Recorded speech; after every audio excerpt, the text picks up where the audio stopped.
अब इसको देखिए 17/8।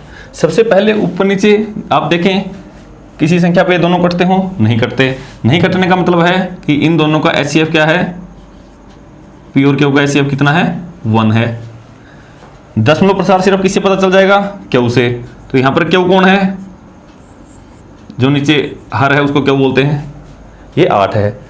आप इसके गुणनखंड बना के देखिए, 8 कितने से भाग होता है, सबसे पहले 2 पे, कितना आ गया 4। दोबारा देखें कितने पे, 2 से, 2 दूनी 4, फिर 2 से।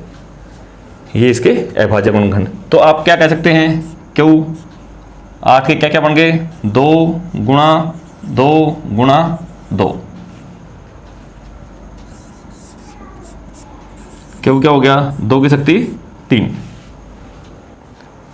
तो आप देख सकते हैं Q के अंदर जो गुणनखंड है वो सिर्फ क्या है, 2।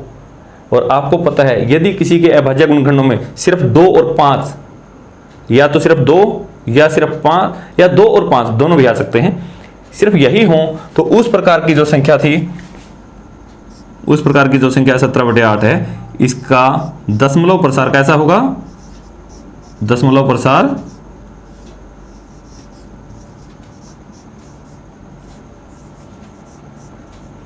शांत होगा।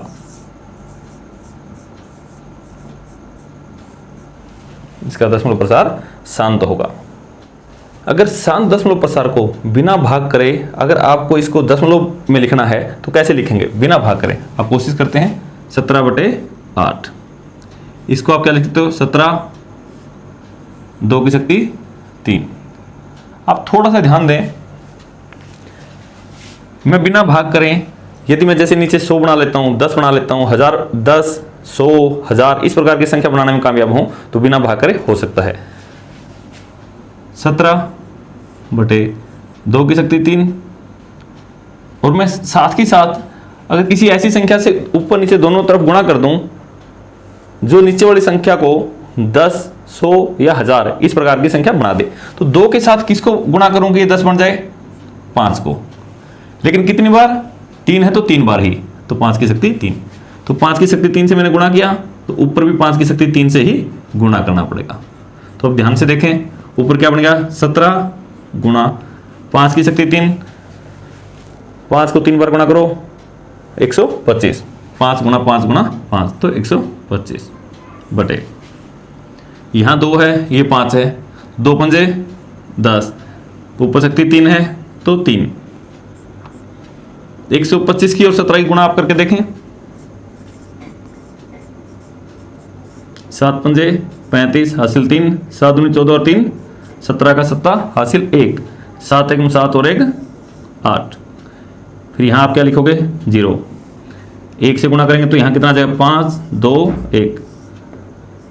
जोड़ के देखें, 7 5 12 हासिल 1, 8 2 10 और 1 11 हासिल 1। ये आपका आ गया 2125। तो ऊपरी गुणा आपकी आई 2125 बटे 10 की शक्ति 3। इसका क्या मतलब होता है कि 1 के पीछे कितने जीरो, 3 जीरो, तो ये हो गया 1000। क्या अब आपको दशमलव निकालने के लिए, दशमलव प्रसार निकालने के लिए भाग करने की आवश्यकता है, नहीं। हम क्या करते हैं, यदि 1 के पीछे 3 जीरो है तो वहां इधर से 3 अंक छोड़ के दशमलव लगा दो, 2125। ऐसे कैसे लिख दिया, 1000 से सीधा भाग करना है, 1 2 3, 3 जीरो है तो पीछे से 3 अंक छोड़ दो, 1 2 3, तो यहाँ पे क्या आ जाएगा, दशमलव। तो इस प्रकार से हम इसको दशमलव प्रसार में भी लिखेगा। तीसरा भाग, ऊपर नीचे देखो, सबसे पहले ये कटते हैं, ये किसी भी संख्या से नहीं कटते। जब ये नहीं कटते तो इसका मतलब इन दोनों का HCF कितना है, 1। यहाँ पर क्यों कितना है, 455। 455 की क्या करो आप, अभाज्य गुणनखंड। 455 कितने पे भाग जाता है, सबसे पहले 2 पे तो नहीं जाता, 3 पे, 5 5 10 और 4 14, तो ये भी 3 पे भी नहीं जाता। तो आप किससे भाग करेंगे, सबसे पहले 5 से, 5 में 45, फिर हो गया 5 एकम 5। दोबारा 5 पे कोशिश करेंगे, नहीं जाता, तो 5 के बाद किससे कोशिश करें, 7, 7 एकम 7, बच गया 2 और आगे है 1, तो 21 हो गया। 7 तिये 21, 7 से नहीं जाता, 11 से नहीं जाता, तो फिर खुद 13 से जाता है। 13 एकम 13। यहाँ क्यों है, इसके अभाज्य गुणनखंड क्या बन गए, 5 गुणा 7 गुणा 13। यदि किसी संख्या के अभाज्य गुणनखंडों में 2 और 5 के अलावा कुछ आ जाए, यहाँ तो 7 भी आ गया और 13 भी आ गया, तो उस प्रकार की संख्या का दशमलव प्रसार क्या होगा। इसलिए 64/455 का दशमलव प्रसार कैसा होगा, अशांत आवर्ती, अशांत आवर्ती होगा। क्योंकि आपको बताया गया था सिर्फ क्यू के अंदर आपको क्या देखना है, 2 और 5, 2 और 5 के अलावा यदि कोई भी एक और गुणनखंड है तो उसका दशमलव प्रसार हमेशा कैसा होगा, अशांत आवर्ती होगा। ये है इसका चौथा भाग, 15/1600। तो सबसे पहले आप देखें किसी संख्या से कटता है, हाँ ऊपर 5 से कटता है, 5 तिये 15, नीचे भी 5 से कटता है, 5 तिये 15, 1 बच गया, यहाँ पे 0 है तो 5 दूनी 10, फिर आगे 5 गुणा 0 0, तो ये आ गया आपका 3/320। तो जब भी आप चेक करें तो सबसे पहले अगर कटता हो तो उसको काट दें, तो 3/320, आगे ये नहीं कटता है। तो अब यहाँ पे क्यों कितना है, 320, तो आप क्या करेंगे,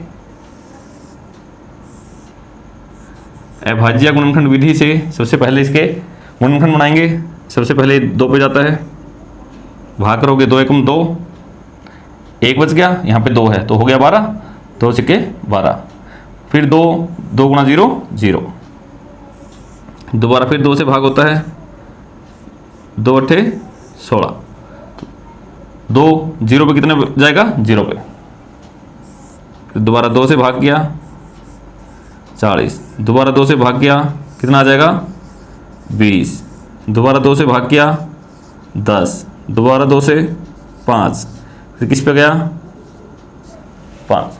तो इस प्रकार से सबसे पहले इसके अभाज्य गुणनखंड बना लीजिए। फिर क्यों कह सकते हो आप इसको, या 320 कह सकते हो। इसके अभाज्य गुणनखंड क्या क्या बनेंगे, 1 2 3 4 5 6 बार तो 2 आया हुआ है, तो मैं इसको क्या लिख सकता हूं, 2 की शक्ति 6 गुणा 5 कितनी बार आया है, 1 बार। 2 की शक्ति 6 गुणा 5 की शक्ति 1। अब देखें इसके अभाज्य गुणनखंडों में सिर्फ 2 और 5 हैं। यदि 2 और 5 हैं तो इसका दशमलव प्रसार कैसा होगा, मैं यहां लिख देता हूं। तो कैसा दशमलव प्रसार होगा, शांत दशमलव प्रसार।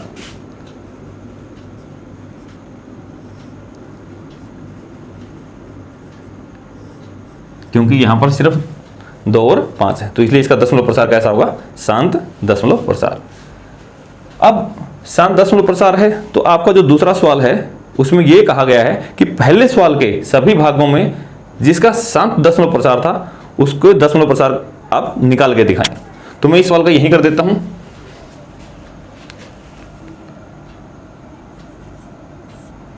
तीन बटे 320 था, मैं इसको ऐसे लिख सकता हूं, 3 2 की शक्ति 6 गुणा 5 की शक्ति 1।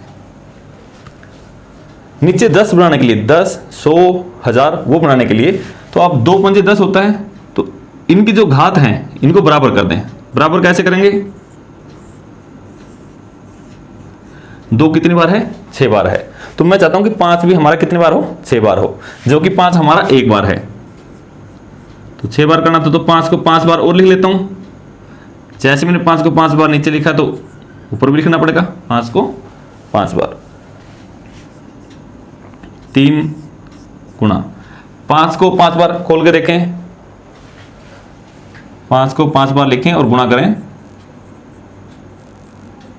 5 गुणा 5 25, 25 गुणा 25 625, 625 गुणा 5 3125।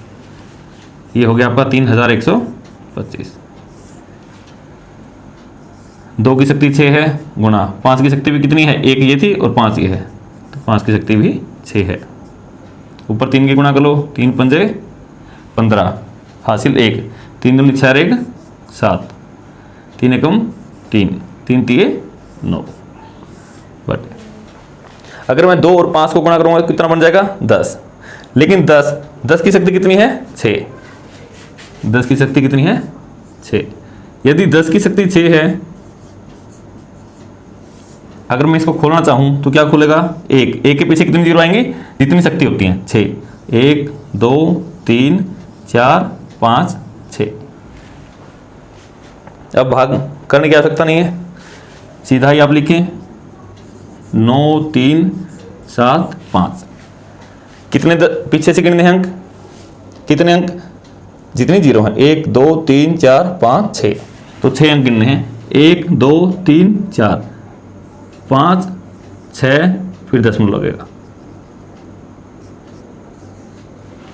आपको पता है यदि यहां पर अंक कम पड़ जाएं तो उसके आगे जीरो लगाते हैं। तो 6 दशमलव स्थान के बाद इधर से देखना था तो हमने 2 जीरो ऐड कर ली। तो इस प्रकार से ये आपका आंसर होगा।